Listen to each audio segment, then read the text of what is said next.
बहुत समय पहले की बात है। उज्जैन के पास महर्षि सांदीपनि का आश्रम था, जहां अनेक राजकुमार और बालक शिक्षा प्राप्त करते थे। उन्हीं शिष्यों में दो बालक थे, श्री कृष्ण और सुदामा। दोनों में गहरी मित्रता थी।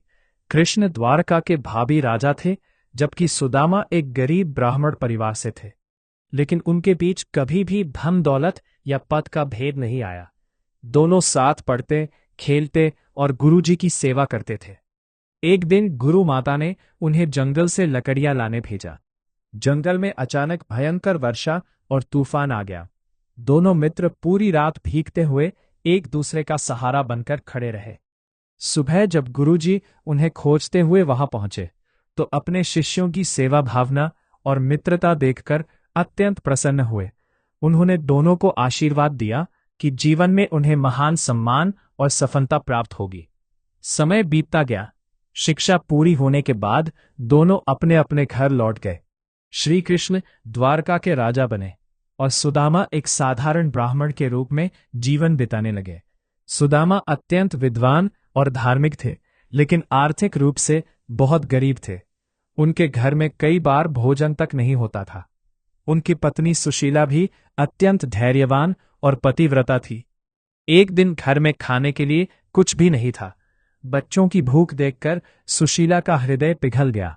उसने सुदामा से कहा, आपके बाल्यकाल के मित्र श्री कृष्ण आज द्वारका के राजा हैं। वे बहुत दयालु हैं। आप उनसे मिलने जाइए। सुदामा को यह बात अच्छी नहीं लगी। वे मित्रता को किसी स्वार्थ से जोड़ना नहीं चाहते थे।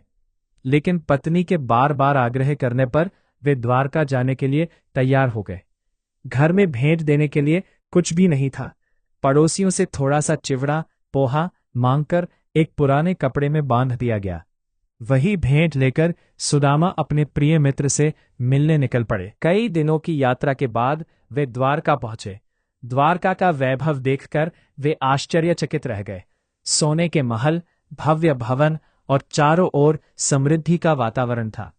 फटे पुराने वस्त्र पहने हुए सुदामा महल के द्वार पर पहुंचे। द्वारपालों ने उन्हें देखकर रोक लिया, लेकिन जब उन्होंने अपना नाम बताया तो समाचार तुरंत श्री कृष्ण तक पहुंचा। जैसे ही कृष्ण ने सुना कि उनके मित्र सुदामा आए हैं, वे सिंहासन से तुरंत उठ खड़े हुए और दौड़ते हुए महल के द्वार तक पहुंचे। उन्होंने सुदामा को देखते ही प्रेम से गले लगा लिया। भगवान कृष्ण की आंखों में आंसू आ गए। पूरे राज दरबार ने यह दृश्य देखा और आश्चर्य में पड़ गया कि द्वारका का राजा एक गरीब ब्राह्मण के प्रति इतना सम्मान और प्रेम क्यों दिखा रहा है। कृष्ण सुदामा को अपने महल में ले गए। उन्होंने स्वयं उनके चरण धोए और उन्हें अपने सिंहासन के पास बैठाया। माता रुक्मिणी भी यह देखकर प्रसन्न हुई। कृष्ण और सुदामा पुराने दिनों की बातें करने लगे।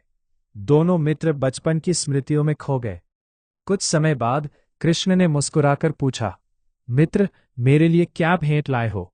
सुदामा संकोच करने लगे। उन्हें लगा कि इतना साधारण चिवड़ा द्वारका के राजा को कैसे दे, लेकिन भगवान तो भक्तों के हृदय को देखते हैं।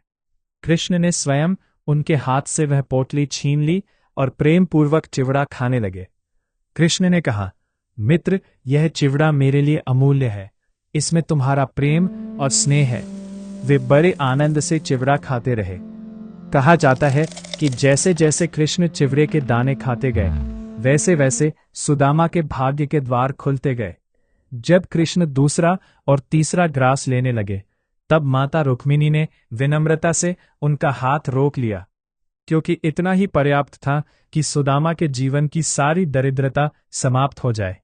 सुदामा ने कृष्ण से अपनी गरीबी या किसी सहायता की बात नहीं कही। वे केवल अपने मित्र के प्रेम और दर्शन से ही संतुष्ट थे। वे अपने घर लौटने लगे। वापसी के रास्ते में वे सोच रहे थे, मैंने कृष्ण से कुछ नहीं मांगा, उन्होंने भी मुझे कुछ नहीं दिया, लेकिन उनके दर्शन ही मेरे लिए सबसे बड़ा धन है। जब सुदामा अपने गांव पहुंचे तो वे आश्चर्यचकित रह गए। जहां उनकी टूटी फूटी झोपड़ी थी, वहां अब एक सुंदर महल खड़ा था। चारों ओर हरियाली और समृद्धि थी।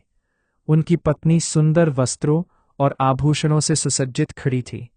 सुदामा समझ गए कि यह सब उनके मित्र कृष्ण की कृपा है। कृष्ण ने बिना मांगे ही उनकी सारी दरिद्रता दूर कर दी थी। लेकिन सबसे बड़ी बात यह थी कि कृष्ण ने उन्हें धन के साथ साथ विनम्रता और भक्ति का आशीर्वाद भी दिया। सुदामा ने जीवन भर भगवान कृष्ण का स्मरण किया और कभी अहंकार नहीं किया। उन्होंने धन का उपयोग धर्म और सेवा के कार्यों में किया।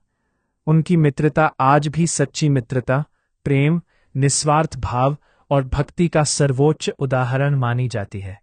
सच्ची मित्रता में अमीरी गरीबी का कोई भेद नहीं होता। भगवान प्रेम और भक्ति देखते हैं, धन नहीं। निस्वार्थ भाव से किया गया प्रेम सबसे बड़ा उपहार है। ईश्वर अपने भक्तों की आवश्यकता बिना कहे भी जानते हैं। विनम्रता और भक्ति जीवन का सबसे बड़ा धन है। कमेंट में राधे राधे लिखना न भूले।